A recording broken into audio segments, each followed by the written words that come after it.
C'est la colère froide de toute une profession. Dans un rapport interne, les pompiers estiment avoir été mis sur la touche pendant l'épidémie de Covid-19. On a fait face au H1N1, à la grippe aviaire, aux accidents industriels, aux attentats. À chaque fois, on s'adapte. Et là, le mot d'ordre, c'était tout sauf les pompiers. Une attaque directe envers les services de l'État. Mais pour le président de SAMU Urgence France, les pompiers se sont eux-mêmes exclus du dispositif. À Paris, les pompiers nous ont clairement dit que ce n'était pas leur rôle d'intervenir, qu'ils faisaient du secours, pas de la santé.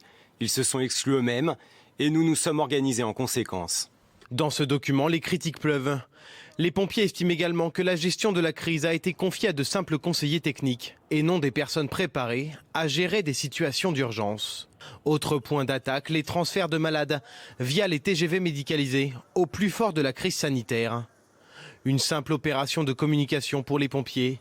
Il aurait fallu, selon eux, faire appel aux cliniques situées à proximité des hôpitaux saturés. Mais le SAMU défend ce choix. On n'explique pas aux pompiers comment éteindre le feu à Notre-Dame, alors qu'ils arrêtent de nous donner des leçons sur le soin. J'étais au cœur de cette crise. Dans les cliniques en Moselle, il n'y avait plus de place.